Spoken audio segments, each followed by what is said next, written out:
I only ever take advice from people that have actually done it. And if I'm trying to fix someone, which doesn't work, the only way that I can do it is to lead by example. So I would probably implement something quite similar in terms of like demonstrating through my own actions the point I'm trying to get across. Otherwise, it's probably going to take a near-death experience for them to get to that level of awakening. Welcome back to the Better Than Rich Show. Mike Abramowitz here, and I am introducing you to Laban Ditchburn. He is the world's best courage coach. And in this episode, we go deep. This is a deep episode. We talk about courage. We talk about honesty. We talk about addiction recovery. He shares something extremely personal about his relationship with his wife that I think some of you might muster up some courage to start sharing some of your deep, dark traumas that maybe are buried deep inside of you. We like to have a spectrum of different conversations on the Better Than Rich Show. We like to talk about how to turn your business into a machine that makes money, how to turn your money into a machine that makes more money, and then what do you do on the other end when you have the money and you have the time freedom? How do you focus on more of the fulfillment side of life? And that's what Laban is going to really jam on today.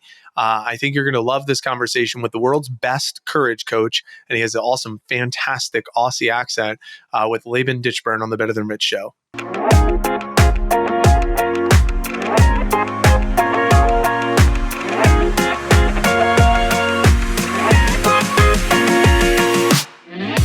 Welcome to the Better Than Rich Show with your hosts, Andrew Biggs and Mike Abramowitz. The Better Than Rich Show helps ambitious leaders who are on a mission to leave the world better than they found it, change their perspective on what's important, increase their income and impact, and systemize their life and business. If you've ever struggled with finding your purpose, have felt disconnected or distracted, or found yourself going through the motions, this show will remind you that what you do matters and will re-inspire you to chase your highest dreams. It's time for you to become better than rich.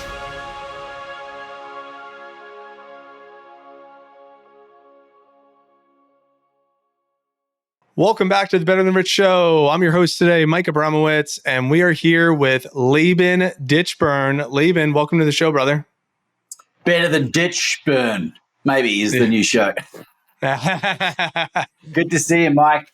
Thank you, and 1,000 blessings to you and your family. Congratulations on your newborn baby. Thank you so much. I know we're recording this right now in January, so she is just about 6 weeks old or so, and she is crying and a lot of diapers and a lot of breastfeeding and a lot of things that I support where I can, but my wife is really the hero of this story for the new infant right now. And then we have our toddler, James, running around and scooting all over the place, thriving, and it's been awesome. So I just did actually a recent episode with a whole life update because people have been kind of curious. So thank you for that. I appreciate it. Laban, this is going to be a great conversation. I have, as I already said in the intro, the world's best courage coach. And I think there's so many different ways that we can go, whether it be your book or your podcast, your speaking, your coaching, your mastermind. There's so many places where I want to start is most of our listeners, I can't speak on behalf of everyone, they have a unique relationship with control and controlling of their business or controlling of decision-making or I just wanted to get your lens on this and your feedback for this person that where from your lens, your teachings, your learnings, where is that relationship with control come from? And how might someone muster up the courage, because that's the word, to let go of that control? What comes through for you when you just start here? Let's see where the conversation goes from that lens. Oh man, control really, the first thing that comes to mind is addiction.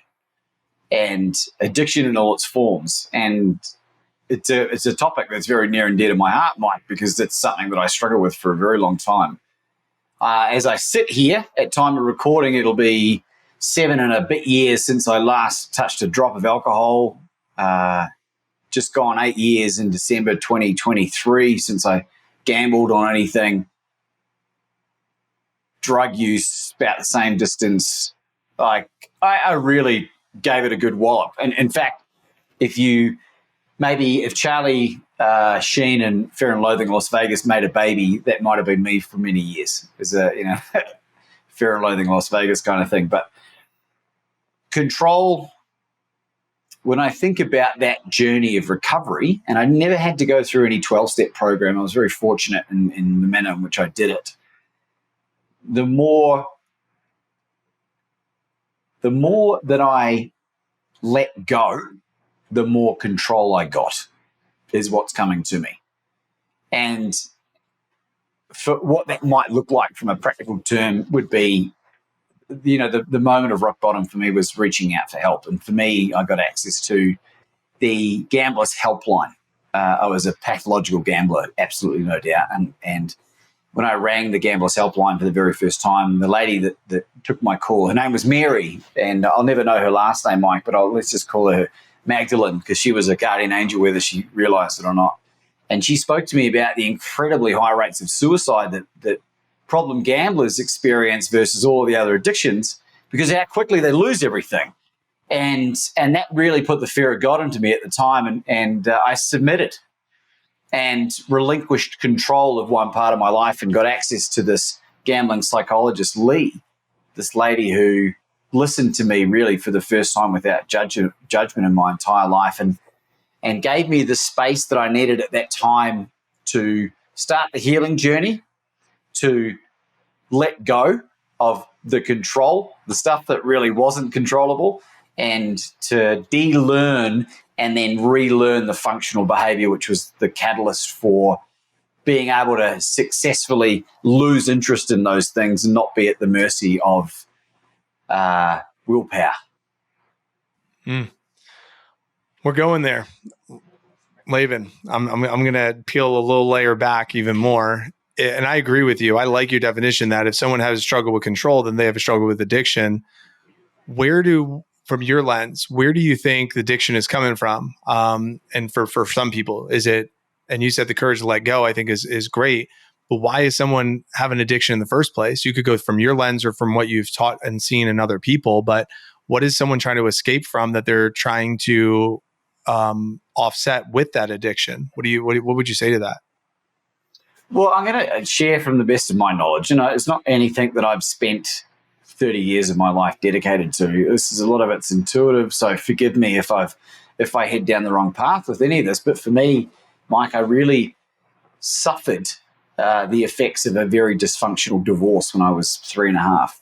And given some ridiculous number of marriages break up on average, 50% of the time, that's a lot of people listening to this. And my mum and my dad, who I love and have forgiven years ago, were doing the best they could, but they were ill-equipped to look after themselves, let alone be in a marriage, or let alone have children.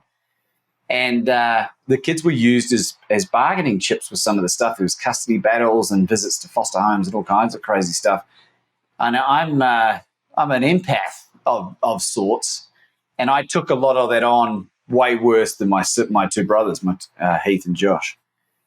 And from a very young age, when I was visiting my father, because he was a lot more lax than my mum, she used religion as a coping mechanism and kind of forced that down our throats. But my father was very lax, and I would just watch Star Wars. I've watched Star Wars hundreds of times. And then as I got a little bit older, it became video games, TV, movies, and then as I got to 15, 16, it became alcohol, and then gambling, and then drugs, like in my early to mid-20s. And then porn, sex, anything you could really get addicted to, I would find a way to get addicted to it within reason. So that was my experience. People grow up in functional homes all the time that I hear and struggle with methadone or fentanyl. I think a lot of it's circumstance. I think a lot of it's environmental. I think a lot of it's accidental conditioning.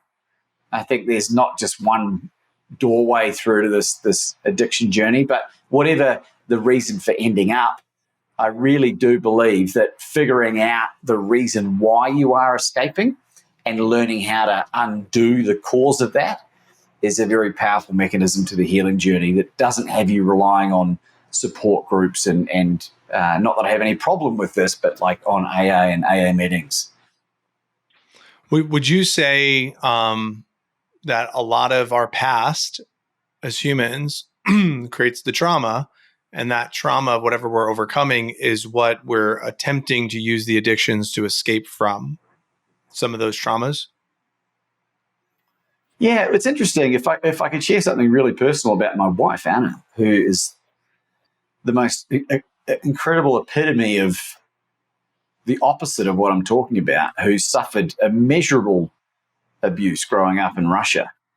And, if I could share really, really personally with you, Mike, she experienced systemic childhood sexual abuse from 15 until she was 21 from her stepfather. And there was 2 pregnancies off the back of the abuse and 2 illegal abortions that weren't cared for underground. And as a result, Anna's had 19 consecutive miscarriages. 15 of those have been with me. And we've been together for 5 and a bit years, to give you an idea. So she has every right to be furiously angry at this man. Instead, I'm not joking, she's chosen to forgive this man, to forgive him, and her mother for not protecting her, and her biological father who left when she was 4 and left her vulnerable to this kind of attack. That to me, and here's the kicker: she doesn't have any of the addictive tendencies. She gave up coffee, because we're trying to make this baby. So there's a really unique example of someone who's gone through unimaginable trauma and stress, but hasn't come out with this addiction.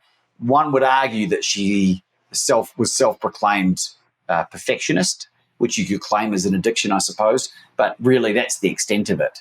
And, she's just an incredible, remarkable human being. Just mind-blowing. Wow. This triggers several items. The first one is like, thank you for sharing something so personal and really, I think is going to help a lot of people because you shared that. The second thing that came through for me as you were sharing this is I did an episode on this. I did a solo episode on If I Die Tomorrow. This was recorded a couple weeks ago. And one of the things I talked about is that our intuition of what we're born with sometimes comes from, now again, I don't want to get too philosophical or too religious or whatever, but where does our intuition come from? I talked about if that came from a former life and we developed this intuition that we have from a former past life that we don't have a memory of. If that's the case, hypothetically, some of us are gifted with a little bit more of that intuition than others. So what I received when I heard that is your wife was gifted with a high level of intuition, calling her an old soul from a past embodiment, where sometimes new souls are like, this is my first time around, or I haven't been around that much. I don't know how to handle this stuff. I don't know if there's truth to there, but that's my interpretation of when I hear somebody overcome like, celebrity figures like an Oprah to someone like your wife, or even some of the shit that I've had to overcome. It's like some of the people that overcome it, how do we call that stuff forward? Where does that come from? And what I love about your work is you're able to draw that out of whether they have the intuition or not. You're able to draw that out of someone. And for your wife, she didn't necessarily have someone draw it out of her. She was able to draw it out of herself and call it upon herself. But I would love to hear your thoughts on my interpretation on this, and then how you might be able to draw out that intuition from someone. I'm using that word. You could change the word, but that's what showed up for me. Many Lives, Many Masters by Dr. Brian Weiss was one of the most profound books I've ever read in my entire life. Do you know the guy I'm talking about? I don't. He was a psychiatrist who did past life regressional hypnotherapy. And he has a few books. Wait, is that Journey of Souls? Journey of Souls, is that his book? Or no, that's Donald. Have a book. Donald, what was the name that you said? Dr. Brian Weiss. W-E-I-S-S. He, his books have a similar slant to Many Lives, Many Masters. But he would do regressional hypnotherapy to previous lives with his patients and has documented thousands of these sessions. And reading that book about 3 years ago, Mike, killed any fear of death that I had. It made perfect sense to me I'm not saying I'm the oracle, but it made perfect sense to me and why we're here.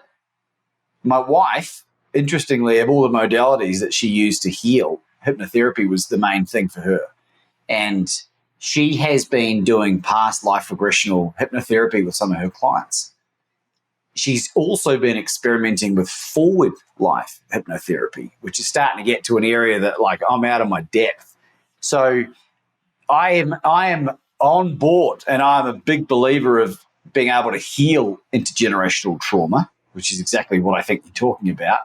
There's nothing religious about it. I believe that we are infinite spiritual beings who inhabit the human form many, many times, on the pursuit of achieving enlightenment. And I also saw a short interview recently where someone says that when you die, you have this opportunity to come back to Earth to reincarnate or whatever it might be. But also you have an option that most people don't know. You can request to go back to your home turf. So, and apparently that stops the reincarnation process. So I don't know how relevant that is, but I just thought I'd share that little tidbit that I heard. I thought it was quite interesting. The second part of your question, ask me specifically what it was again, just so I know how to answer it correctly. If somebody isn't gifted with the intuition from as many times around a life, how do you draw out some of that intuition from somebody who maybe is like a newer soul, using this example?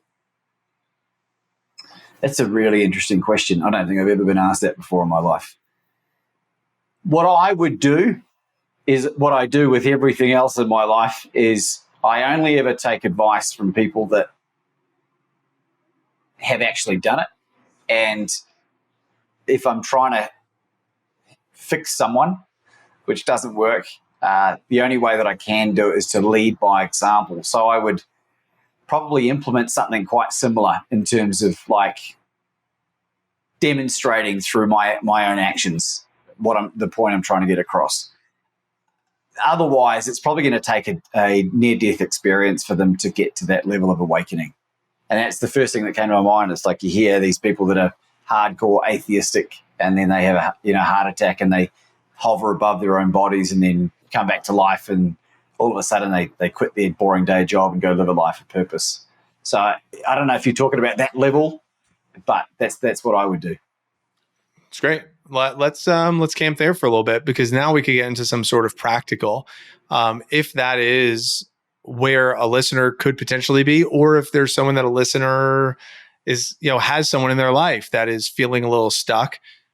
Essentially what I'm hearing is, if someone is stuck due to past traumas and having some sort of challenges that they are having trouble overcoming and they're settling into addictions, we could either, they're going to self figure things out, or B, we're going to put them in an environment where we could draw it out of them. And what I just heard Laban say, these are a couple of tactical things that I could do. I could lead by example. I could be a mentor for this person. I could demonstrate.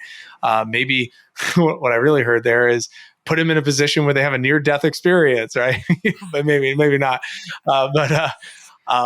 If you had to go tactical for a little bit, what are some of those tactics that you would recommend? I mean, we're talking the world's best courage coach. How do we leverage that? Because Latin rooted courage, I know it means heart, right? Heart. Is that courage? Well, there's plenty of definitions for courage. Courage is the first virtue of the Stoics, which is something that I really love. For anyone that studied any of Marcus Aurelius, if you're really going to push me, Mike, I'm going to do my best to serve, because this is a challenging one. Because the example I'll give you with who is the most challenging character in this space is my father. And my father and I were incredibly close for many, many years. And incidentally, the only time that we drifted apart was when I started getting my life together. And it culminated in 2 years ago, my father and I getting into a huge fight because I would interview some of the most brilliant medical minds on planet Earth who are unattainable in any other form. And I would use my father's health challenges to get a diagnosis or to get an insight on how he could heal from what he had gone through. And I would excitedly send these, interviews to my father, say, Dad, watch this. And you know what, Mike? He never did. He never took the time to congratulate me for getting sober, for pulling off some of these extraordinary things that I've done, for writing the book that paints him in a very exemplary light. He just can't bring himself to do it because he's at a level of development or growth that he's just nowhere near ready. And so the reason I bring that example, and I said I love my father and I forgave him, and I'm very grateful for all the attributes I did get from him. But he's, and this is advice from people that are far more evolved than I am, saying, let your father be. He's just he's not anywhere near your level of evolution or development. So in that case, that's a tricky one because it's your father, you know what I mean? And he's 73 now and he's getting old and sick, and you want to sort of step in there. But in that situation, I really had to just let it go. And in the hope that maybe one day he'll come knocking on the door and say, hey, you remember that thing you spoke about? Let's talk about that a little bit more. So that's the extreme example. But if I'm doing one-on-one courage coaching, typically the people that I attract have a very deep connection to source. In fact, that's one of my prerequisites for my checklist for people that I work with. Because if they are atheistic, then in many ways I can't help them. In fact, I'm certain I can't help them based on my experience with trial and error with a bunch of other stuff. So it doesn't really answer your question, Mike. I'm sorry, but that was a good crack. Well, first off, I would thank you for sharing that because as I'm listening to this, very, very relevant topic for me right now, but also I think a lot of people that are in our age group, we'll call it, that 35 to 55-year-old range, I would say. There's many of us that are, I would say, disappointed. There's a piece of disappointment, or here's a better word. There's a piece of expectation that some of our parents haven't necessarily met. And if our parents haven't met some of those expectations, it oftentimes creates some sort of resentment using, again, language that I'm choosing. It could be a different word, but somewhere in that family. One thing I did recently is I wrote a letter, like a whole, very small font letter to my dad that I didn't give to him, just with what you just said. All the things I accept of you, all the shit I wish you had, but I know I can't expect that of you, so I'm going to love you anyway. I didn't give it to him yet, but I have it. It's right on my desk. But just, it was so therapeutic to go through that activity. So what I'd love to draw out of you, again, this might be behind the paywall, so you don't have to go there, but what are some of those tactical strategies? Because that's essentially what that was for me. I was on a podcast, Front Row Dads, with Stefanos Stavetis, I think that's how he says his last name. Also fellow Aussie. Are you Aussie as well? I'm half Australian, yeah. Half New Zealand, half Australian. So he's from Australia, so he has that awesome, cool accent, just like you. And he put me through this, this crazy. It was the deepest, most vulnerable space that I've been in the public space because I did not know we were going to go there during the convo, and he coached me through, and he used coaching as a tool, and he was drawn between breath work and vision casting and the journal entries. There was one tool that he said, write with my right hand, my dominant hand, a question, and then with my non-dominant hand, my left hand, answer as my childhood self. Michael, it was the name that we used. So it's like writing with my left hand was terrible. It was like the first time in my life that I could remember writing with my left hand, and my right hand just kept trying to come in and correcting them. But so there was a therapeutic tool. So my question is, what are some therapeutic tools that you might use to unlock some of this courage? And I did Google heart is correct. So that is the Latin root for courage. So just in case anyone wanted to correct me, what would you say? Any tactics that you might want to share that, again, if this is behind the paywall and what you really dive into with your programs, you don't have to go there, but anything that you might be able to share that some people might be able to use and take with them? If I told you, Mike, I'd have to kill you. But on this occasion, I'm happy to share, absolutely. What I would say is that I get an agreement with anyone that I'm working with that they are 100% truthful with me and that I'm 100% truthful with them. And that honesty is a big, big love language for me. It's a big, big important part of this whole thing. So is it perfect? No, but it sets a good boundary.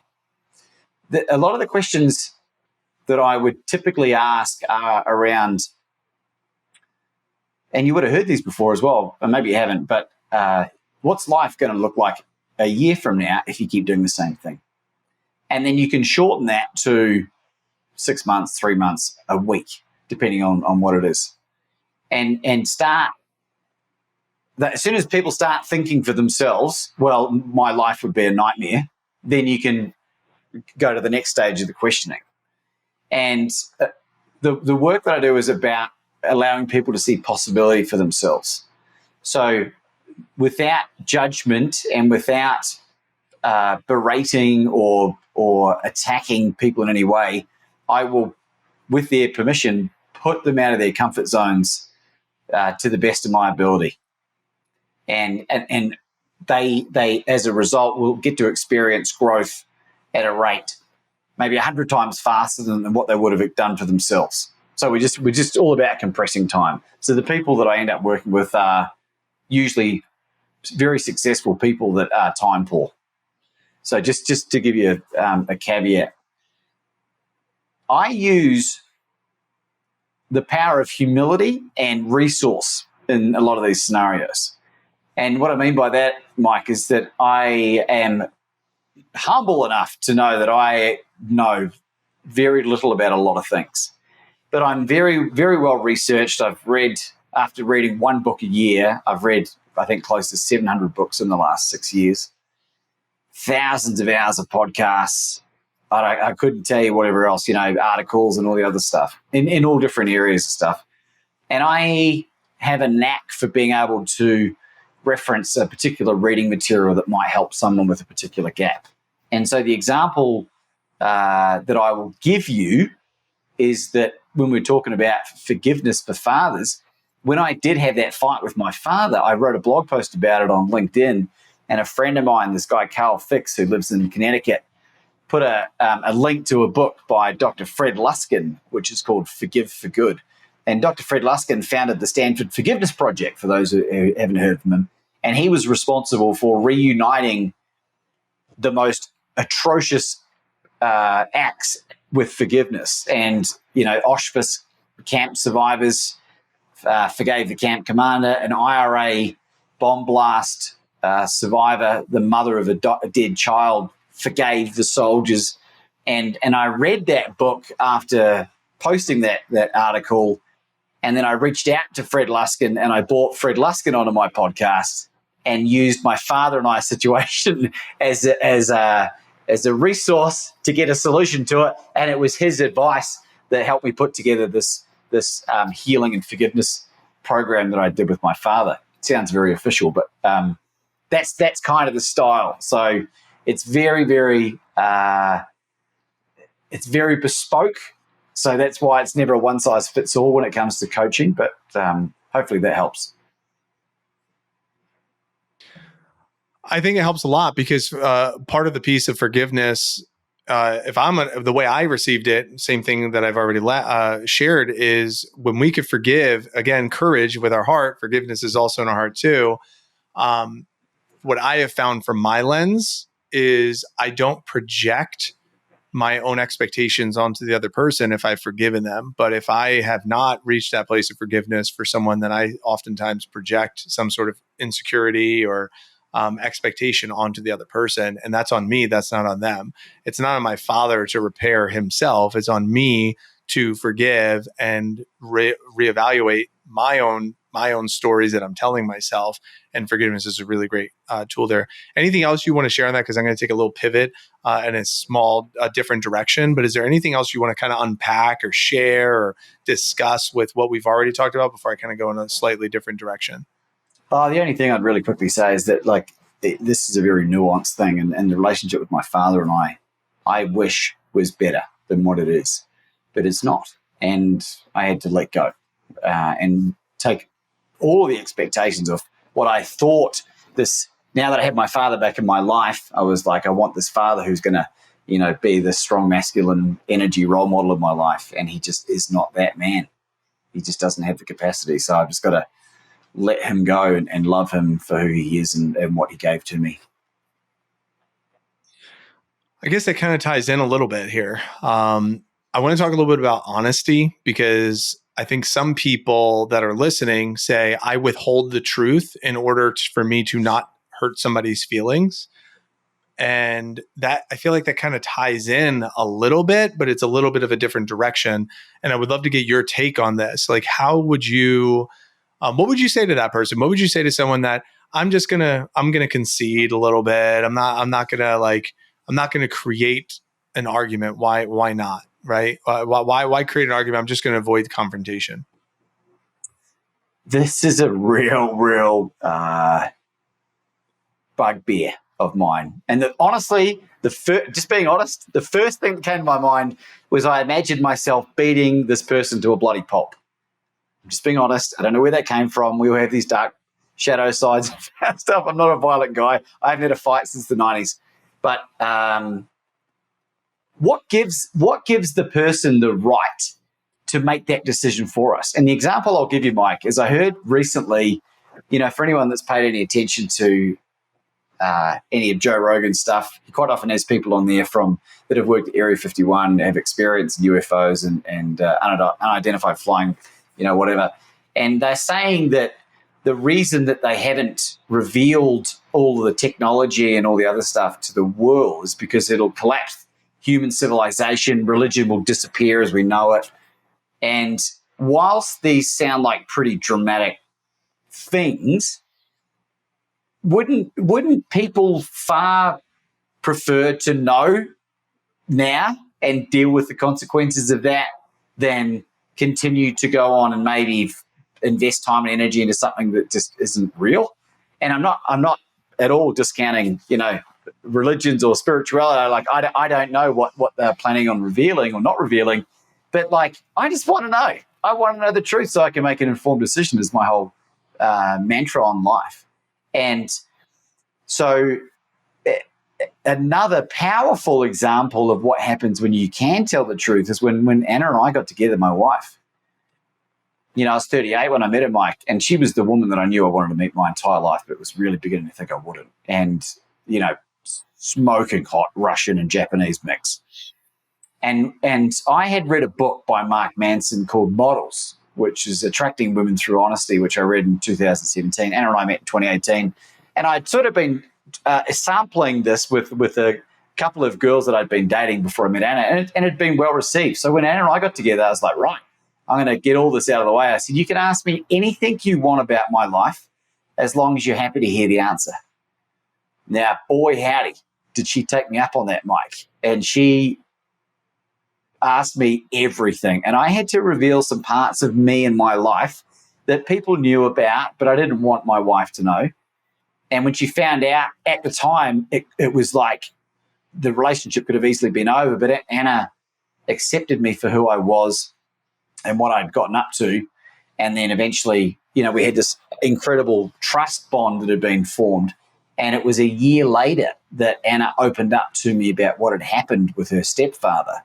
And because of that and the way that I responded, we were able to kickstart the healing process. So if you were to talk to Anna, and just for the folks that are listening, by the way, my wife gets interviewed and talks about this stuff publicly as well, and I have her full support and endorsement to share this stuff. So don't worry about that.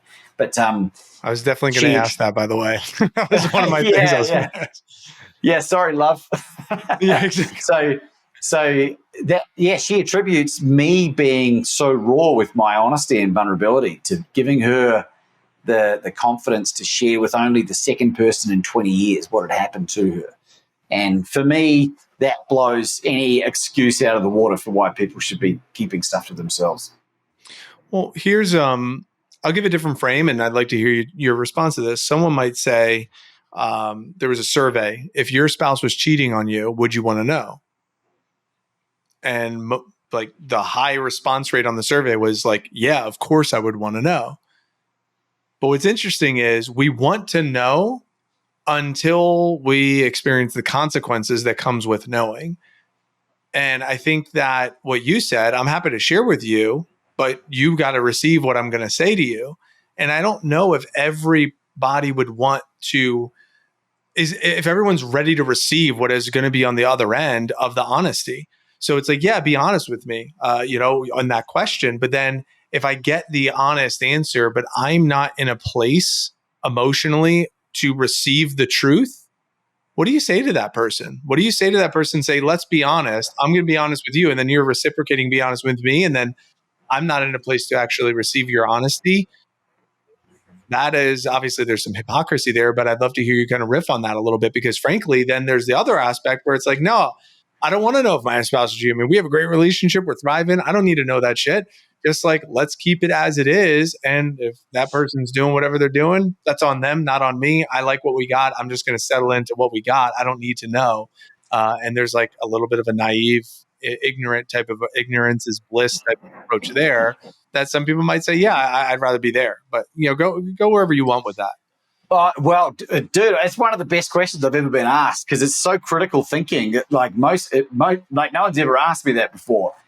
And it's very important, because you are 100% correct. If you haven't had any experience learning how to receive bad news, and what I mean by that is the way I approach life is, when you've gone through as much adversity as I've gone through, and what Anna and I have gone through, we see all of these things as these wonderful gifts and blessings. And it doesn't always feel like that, but like you can very quickly, I'm not secretly carrying the burden of all of these miscarriages, with a private heroin problem. I've taken the time through investing in personal development to learn how to receive that kind of information. My argument would be that if, it's funny, I've started writing a book. I haven't nailed down the subtitle yet, but it's something along the lines of the honesty policy. Why raw, real, and authentic honesty leads to better health, wealth, and relationships, or something like that. And one of the analogies that I use in there is the Bill Clinton speech that he did at the Oval Office when he was talking about the Monica Lewinsky situation. And I rewrite the speech so that he says that I did have sexual relations with that woman, Miss Lewinsky. I lied. And pretty good. Yeah, thanks. I need to do a bit more work on it. But imagine what would have happened if Bill Clinton had come clean about Monica Lewinsky. Like, I know Monica Lewinsky's life was pretty much ruined as a result, but how many other men would old Slick Willie have inspired to be more truthful with their partners? How many women, the wives of these men, would have paid more attention to their husband's needs and wants? And this is the whole mentality behind this whole thing that I want to create with this new movement, like normalizing being more honest. I'm not saying you need to blurt out everything, but like practice being more honest. And like if everyone was 10% more honest, more and more people will have experiences where they can handle finding out that their spouse of 25 years has been having a secret affair and has another family on the other side of the county. You know what I mean? Like there will be some collateral damage, I think, but for the greater good, start being more honest and just see the world open up. Start attracting people that resonate with that. That's absolutely happened in my life, and polarize away the people that don't see it fit to be honest and feel obliged to bullshit about things that aren't even important. So I want to, I like this. This is awesome. I do want to take a little bit of, again, another direction, just a small pivot, because you fascinate me, Laban. You have a great ability to tell stories, and I love the stories that you're sharing and convey your message of what you want the audience to receive through the story. So I just wanted to reflect that to you. So thank you for that, because it's captivating. Thanks, bro. Appreciate it. I want to take it to a place where meeting their audience where they're at, especially business owners right now, on how does this become practical and relevant to them, and how they could take what we're talking about and turning it into maybe, I don't want to say revenue, but like, how could they turn it into time freedom? How could they turn it into revenue for the business? How could they turn it into a way that makes them and allows them to show up even more powerfully in their life, in their decision making, inside the business, outside the business, in the relationships? So go kind of riff on that for me just a little bit. So I interviewed a forage agronomist who is someone who specializes in animal nutrition for ruminant animals like cows and sheep. And when I recorded the interview, in the off podcast part, he shared with me that he had also been sober for like 27 years. He was still going to meetings, but he didn't want it to be announced anywhere yet. And I was like, oh, of course, no worries. Well, imagine my horror, Mike, when I get a message from a friend of mine a couple of weeks later saying, hey, I'm just listening to this podcast with this cow nutritionist, and it sounds like it's off the record. And I realized that I'd published the raw footage. So I had a few choices. The podcast, it wasn't that popular at the time. It's very likely he would have never known, but I knew. And I bit the bullet. How would the world's best courage coach conduct himself? And I called him immediately. And I said, my God, I'm so sorry, And he was so gracious, and he said, Laban, it's fine, don't worry about it. Well, what happened is I was watching podcast interviews of him in the following 12, 18 months, where he was publicly sharing his addiction recovery story from a place of strength. And the point of using that particular anecdote, Mike, and for people that are listening, imagine how much energy I would have wasted imagining different outcomes or carrying the guilt when all of a sudden I was just able to rip the Band-Aid off, deal with the consequences. He might have asked me to delete the interview or whatever. I would have had to deal with that. It might have burned a few bridges. But because I acted swiftly and in integrity, I eliminated a huge amount of wasted energy. I could sleep at night, and now he knows that if anything was to ever happen, that I would be on the front foot, and I would take full and utter ownership. For me, that is invaluable in the business sense, and so I'm a trusted advisor for him now, and that's one of the beautiful byproducts of just taking fast, bold, and decisive, courageous action, and really not giving yourself time to worry about the consequences. That's great. Is there anything that we did not hit on today that you're like, Mike, you didn't ask me that, or we didn't go in that direction, but I really like to share that with your audience? Anything in that before we kind of pivot to our final three questions? That way we could stay in touch with you beyond this combo. No, Mike, I'm really grateful for the opportunity just to share with your audience. And, I kind of come here to all of these kind of things without an agenda really, or major expectations, because you never know what direction it's going to go, and just want to create an example of trying to lead by example as best I can. And I've still got lots of work to do, but I think that's missing in a lot of people's businesses and how they show up. And if we had more of that, then the world would be an infinitely better place. Well, I'll draw it out of you since you didn't go there. I know you'll tell us where to stay in contact with you, and I know you have a free offer that's really going to be of value that we'll get to in just a moment. But can you just give us a context about your book, your podcast, your speaking, your coaching, your masterminds, a little bit about some of those things that everything that we shared today has led to you creating these platforms to share this message? What is the business side of what you're actually doing, and how did you turn being a courage coach into a profitable business for yourself?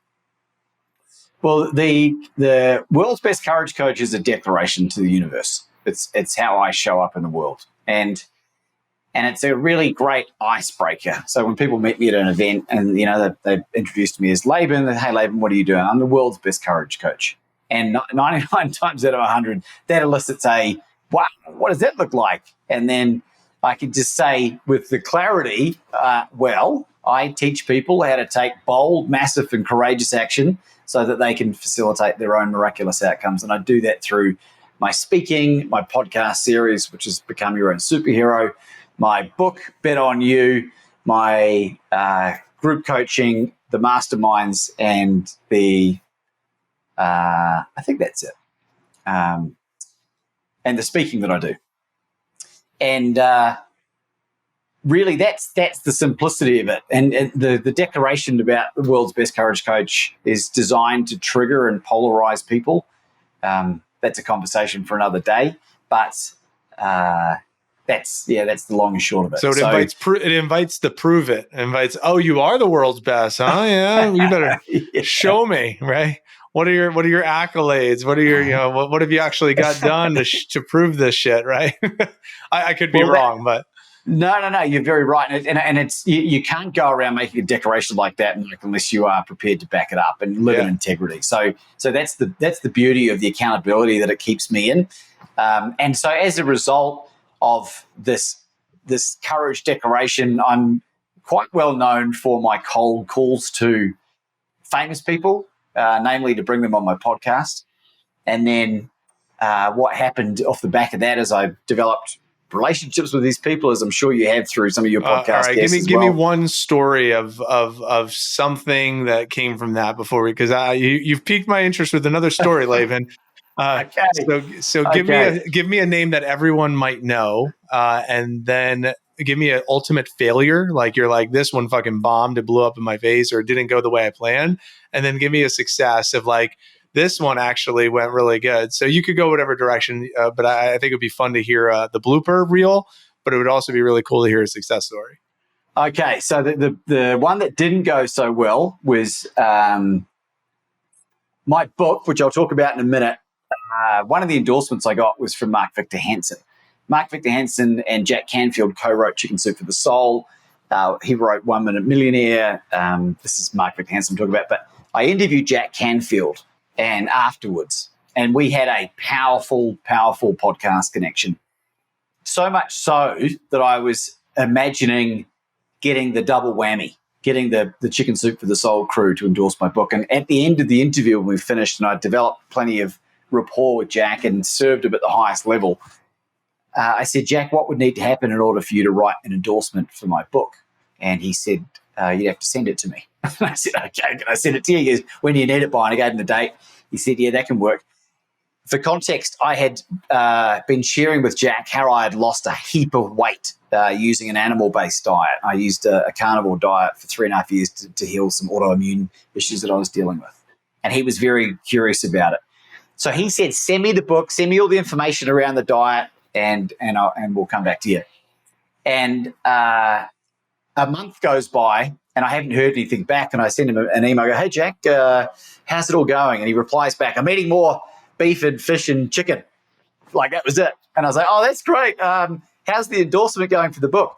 And he replied back. He said, Laban, I have friends and my oldest daughter who are animal rights activists in the vegan movement.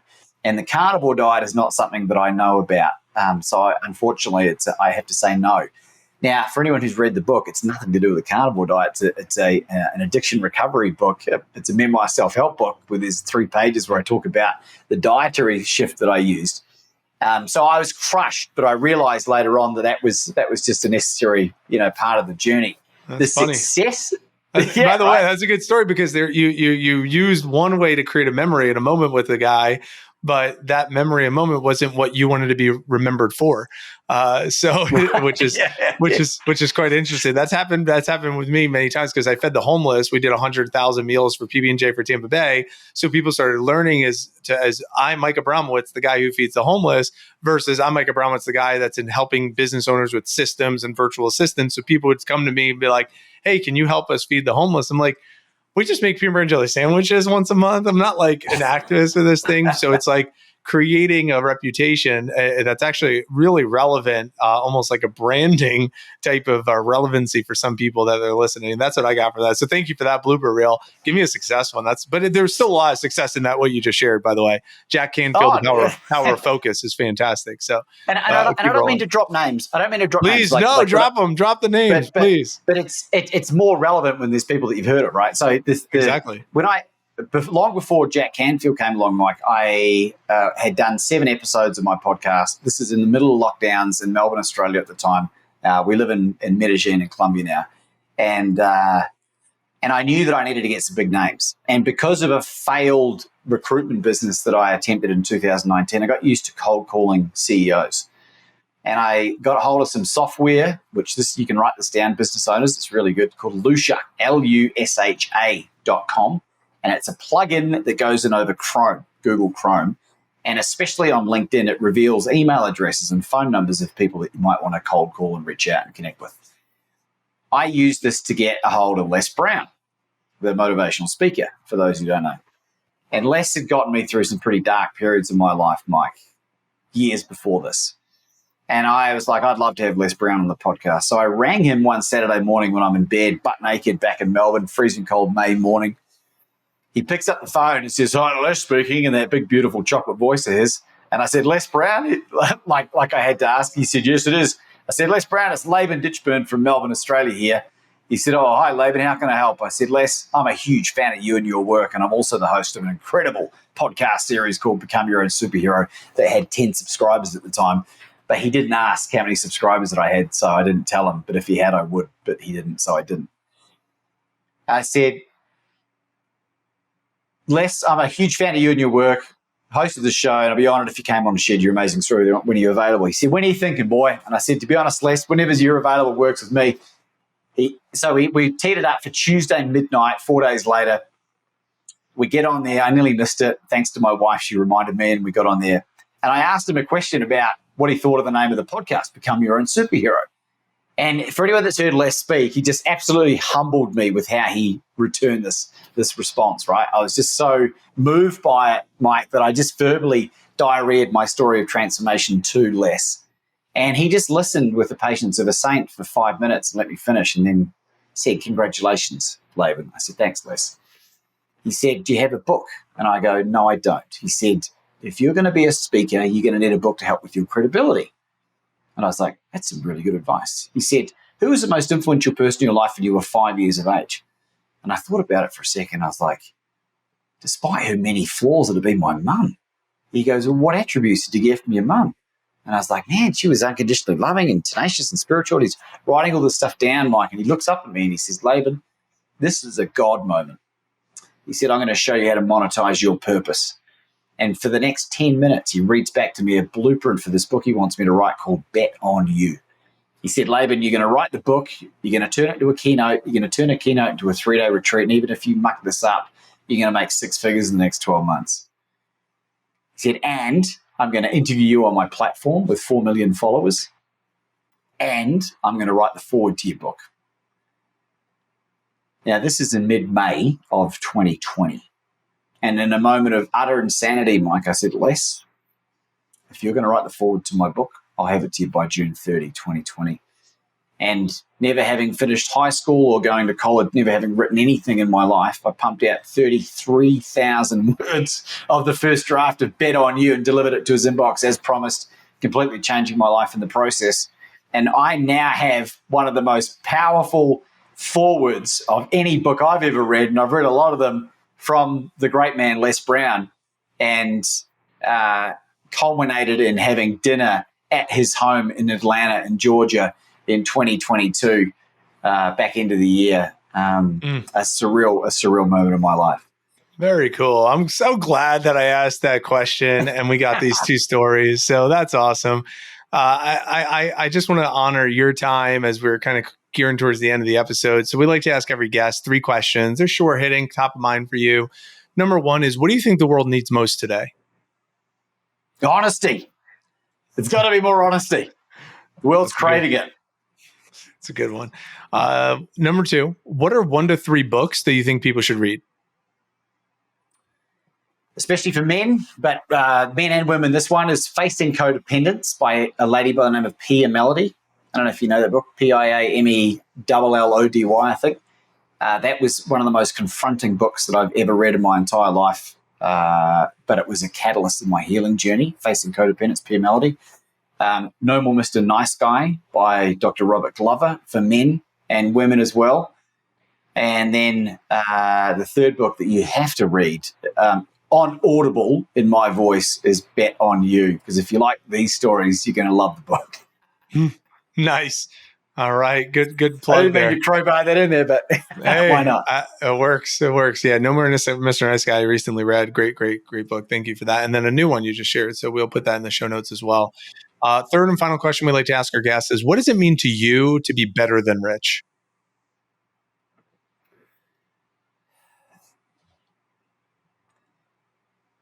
The moment that you experience some kind of major health condition, or your child goes through some kind of horrible breathing condition, a la what you went through, Mike, and your wife, like you realize that what's the point of having all of the material goods if you don't have health and family? And, wealth can fix a lot of those problems, don't get me wrong, but that should be a priority for everyone. And I've gone through enough. I've abused my body enough and have thankfully found ways to optimize my health where I've been able to mitigate a lot of the damage that I did do for the years of abuse. And every day that I'm feeling good is a real blessing. And it's not always that case. So that for me would be an obvious one. It's a great one. Laban, love this conversation. I'm sure people are going to want to stay in touch with you. I know you have a couple of different ways that they could stay in touch. I know we talked a little bit about the podcastingheroes.com. We'll put that in the show notes if you want to expand on that, and any other ways that you want people to stay in touch with you. What that be? We already hit on the book. Maybe there's other ways for them to stay in touch with you. What would that be?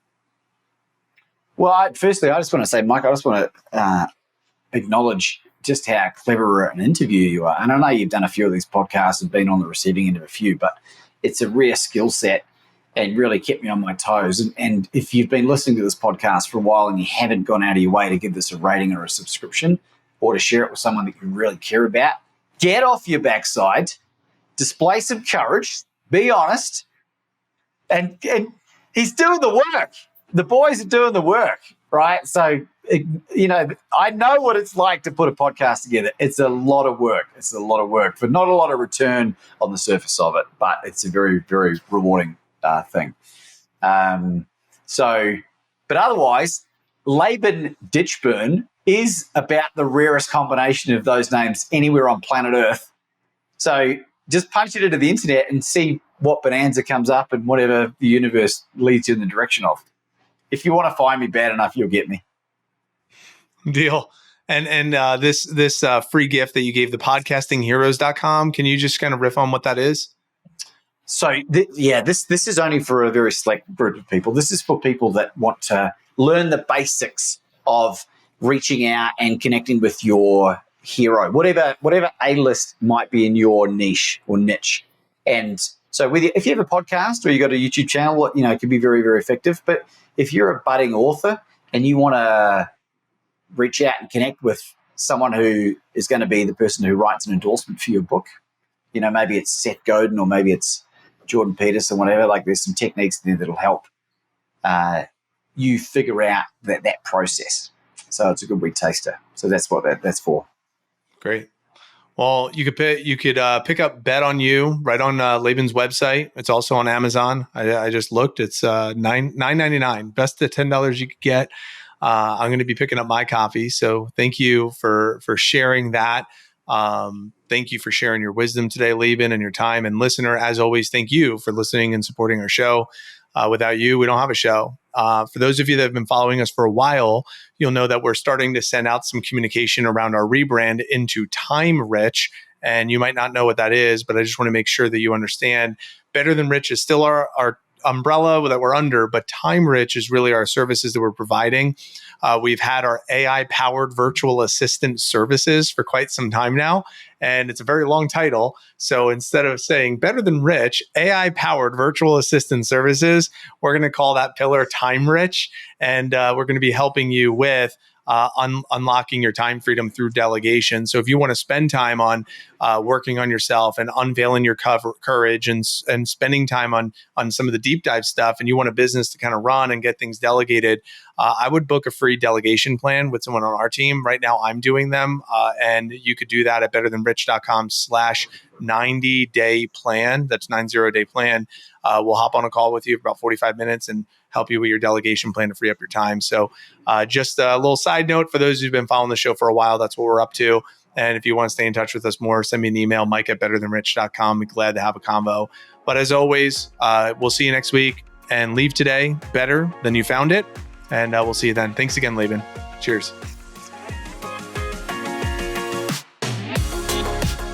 Thanks for listening. If you enjoyed this episode and you'd like to help support the show, please share it with others, post about it on social media, or leave a rating and review. To catch all the latest from us, you can follow us on Instagram at betterthan_rich and join our Facebook group at The Better Than Rich Show. Thanks again for listening. We look forward to seeing you next time. And remember, leave today better than you found it.